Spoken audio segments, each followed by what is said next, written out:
بسم اللہ الرحمن الرحیم۔ السلام علیکم ورحمۃ اللہ وبرکاتہ۔ میرے محترم دوستو، امید ہے کہ آپ سب احباب خیر و عافیت سے ہوں گے۔ اللہ تعالیٰ آپ سب کو اپنے حفظ و امان میں رکھے۔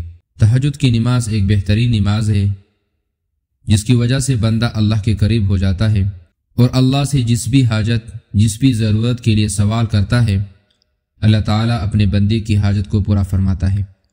اللہ کے محبوب صلی اللہ علیہ وسلم فرماتے ہیں، جب تم میں سے کوئی شخص سو رہا ہوتا ہے تو شیطان اس کی گردن پر 3 گروہیں لگا دیتا ہے اور ہر گروہ پر کہتا ہے، ابھی رات بہت ہے، لمبی تان کر سو جاؤ۔ جب وہ شخص بیدار ہو کر اللہ تعالیٰ کا ذکر کرتا ہے تو ایک گروہ کھل جاتی ہے، پھر اگر وضو کرتا ہے تو ایک اور گروہ کھل جاتی ہے، پھر اگر نماز پڑھتا ہے تو ایک گروہ اور کھل جاتی ہے، پھر اس شخص کی صبح خوشباش اور پاک نفس ہو کر ہوتی ہے، ورنہ گندہ اور سست ہو کر اس کی صبح ہوتی ہے۔ حدیث پاک میں آتا ہے، اللہ کے محبوب صلی اللہ علیہ وسلم کے سامنے ایک ایسے شخص کا ذکر ہوا جو رات بھر صبح تک سویا رہتا ہے۔ آپ نے فرمایا، اس شخص کے ناک میں شیطان پیشاب کر دیتا ہے۔ ایک اور حدیث پاک میں آتا ہے کہ شیطان کے پاس کچھ سنگانے، چٹانے اور چڑکنے کی چیزیں ہوتی ہیں۔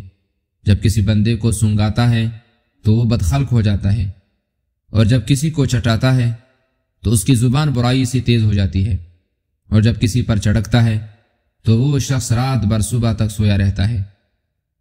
وہ 2 رکعتیں جو بندہ آدھی رات کو پڑھتا ہے اس کے لیے دنیا و ما فیہا سے بہتر ہے، اور اگر میری امت پر مشکل نہ ہوتا تو میں یہ 2 رکعتیں ان پر فرض کر دیتا۔ یہ اللہ کے محبوب صلی اللہ علیہ وسلم فرماتے ہیں۔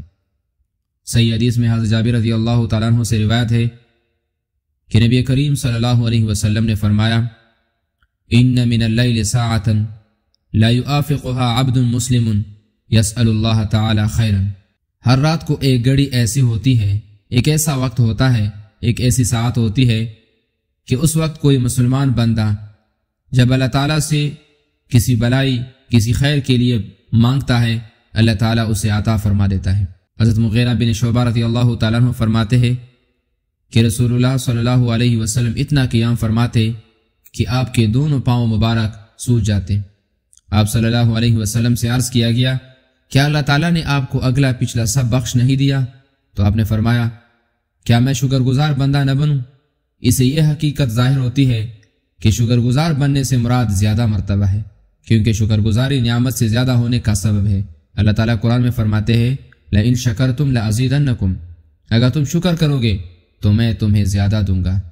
آن حضرت صلی اللہ علیہ وسلم کا فرمان عالی ہے، جو شخص نماز تہجد پڑھنے کا خوگر ہو، عادتی ہو، اور اس پر نیند غالب آ جائے، پھر بھی اس کے لیے نماز کا اجر ہی لکھا جائے گا، اور اس کا سو جانا بھی صدقہ کے برابر ہوگا۔ آن حضرت صلی اللہ علیہ وسلم نے حضرت ابو ذر غفاری رضی اللہ تعالیٰ عنہ سے فرمایا کہ جب تم سفر پر جانا چاہتے ہو تو اس کے لیے سامان تیار کرتے ہو۔ عرض کیا، جی ہاں۔ فرمایا، قیامت کے دن کا سفر کیسا ہے اے ابو ذر رضی اللہ تعالیٰ عنہ؟ کیا میں قیامت کے سفر کے لیے تمہیں ایسا سامان سفر نہ بتا دوں جو تمہیں اس دن کام آئے؟ حضرت ابو ذر رضی اللہ تعالیٰ عنہ نے عرض کیا، صحابہ دن کے بڑے پیاسے تھے، میرا ماں باپ آپ پر فدا ہو۔ ہاں کیوں نہیں، ضرور بتا دیجیے۔ آپ نے فرمایا، قیامت کے دن کے لیے سخت گرمی کے دن روزہ رکھا کرو، اور قبر کی وحشت دور کرنے کے لیے رات کے اندھیرے میں 2 رکعت نماز پڑھ لیا کرو، اور بڑے خطرات سے بچنے کے لیے حج کر لو، اور مسکین پر صدقہ کیا کرو، یا حق بات کہہ دیا کرو، یا بری بات کہنے سے خاموش رہا کرو۔ آپ صلی اللہ علیہ وسلم کے زمانہ مبارک میں ایک صاحب تھے کہ جب لوگ اپنے اپنے بستروں پر پڑھ کر سو جاتے تو یہ صاحب نماز پڑھنے کھڑے ہو جاتے اور پھر قرآن مجید پڑھتے اور دعا کرتے، پروردگار مجھے آتش دوزخ سے بچانا۔ نبی اکرم صلی اللہ علیہ وسلم سے ان صاحب کا ذکر ہوا تو آپ نے فرمایا، جب ایسا ہو تو مجھے بتانا۔ لہٰذا رات کو آپ صلی اللہ علیہ وسلم نے اسے عبادت کرتے دیکھا تو صبح کے وقت آپ نے اسے فرمایا، اے فلاں، تم نے اللہ تعالیٰ سے جنت کی دعا کیوں نہیں کی؟ اس نے عرض کیا، یا رسول اللہ صلی اللہ علیہ وسلم، میں کہاں اور میرا عمل کہاں کہ میں جنت مانگوں؟ تو تھوڑی دیر میں حضرت جبریل امین نازل ہوئے اور عرض کیا، آپ صلی اللہ علیہ وسلم فلاں شخص کو بتا دے کہ اللہ تعالیٰ نے اسے آتش دوزخ سے بچا لیا ہے اور اسے جنت میں داخل کر دیا ہے۔ یہ اللہ والوں کی شان ہوتی ہے۔ ایک دن جبریل امین نے آن حضرت صلی اللہ علیہ وسلم کی خدمت میں عرض کیا کہ حضرت عمر رضی اللہ تعالیٰ عنہ کتنے اچھے آدمی ہیں، کاش وہ نماز تہجد پڑھا کرے۔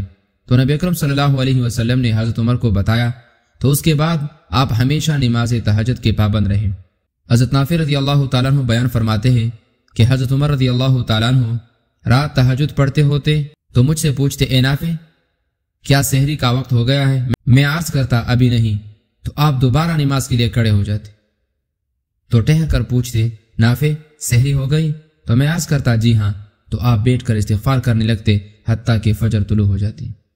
حضرت علی رضی اللہ تعالیٰ عنہ فرماتے ہیں کہ حضرت یحییٰ علیہ السلام نے ایک دفعہ رات کو جو کی روٹی پیٹ بھر کر کھا لی اور اپنا وظیفہ کیے بغیر سو گئے، تو اللہ تعالیٰ نے آپ کو وحی فرمائی، اے یحییٰ کیا تم نے میرے گھر سے کوئی اچھا گھر تلاش کر لیا ہے، یا میرے پڑوس سے کوئی اچھا پڑوس مل گیا ہے؟ اے یحییٰ مجھے اپنی بزرگی اور دبدبے کی قسم ہے کہ اگر تم ایک دفعہ جنت فردوس کو جا کر دیکھ لیتے تو شوق سے تمہاری چربی پگھل جاتی اور تمہاری جان ہوا ہو جاتی، اور اگر تم ایک نظر جہنم میں جھانک لیتے تو تمہاری چربی ختم ہو جاتی، اور تم اتنا روتے کہ آنسو کے بعد پیپ آنکھوں سے بہانے لگتے، اور تم نرم لباس کی جگہ چمڑا پہننے لگتے۔ جناب رسول اللہ صلی اللہ علیہ وسلم سے عرض کیا گیا کہ فلاں شخص رات کو تہجد پڑھتا ہے، دن کو چوری کر لیتا ہے۔ آپ نے ارشاد فرمایا کہ نماز تہجد اسے جلد ہی روک دے گی، پھر وہ یہ کام نہیں کرے گا۔ آن حضرت صلی اللہ علیہ وسلم نے ارشاد فرمایا، اللہ تعالیٰ اس شخص پر اپنی رحمت کرے جو رات کو تہجد کے لیے اٹھا اور اپنی بیوی کو بھی جگایا اور اس نے بھی تہجد کی نماز پڑھی، اور اگر اس نے اٹھنے سے انکار کیا تو اس نے اس کے چہرے پر پانی چھڑک دیا۔ نیز آپ صلی اللہ علیہ وسلم نے فرمایا، اللہ تعالیٰ رحمت کرے اس عورت پر جو نماز تہجد کے لیے اٹھی اور اپنے شوہر کو بھی جگایا اور اس نے نماز پڑھی، اور اگر اٹھنے سے انکار کیا تو اس کے منہ پر پانی چھڑک دیا۔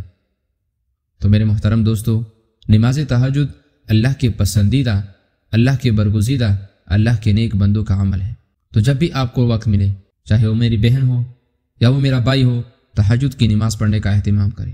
دیکھو ہمیں ملنا ہے اللہ سے، ملاقات کرنی ہے اللہ سے، دیدار کرنا ہے اللہ کا، جنت کے نظارے دیکھنے ہیں، جہنم سے بچانا ہے اپنے آپ کو، صراط مستقیم کو اپنا کر ہماری یہ زندگی خوشحالی والی بنے گی، راحت والی بنے گی، اطمینان والی بنے گی، اور آخرت کی زندگی جو ہمیشہ ہمیشہ کے لیے ہے، کبھی ختم نہ ہونے والی زندگی ہے، وہ بھی بنے گی۔ اللہ تعالی ہمیں ان باتوں پر عمل کرنے کی توفیق عطا فرما دے، آمین یا رب العالمین۔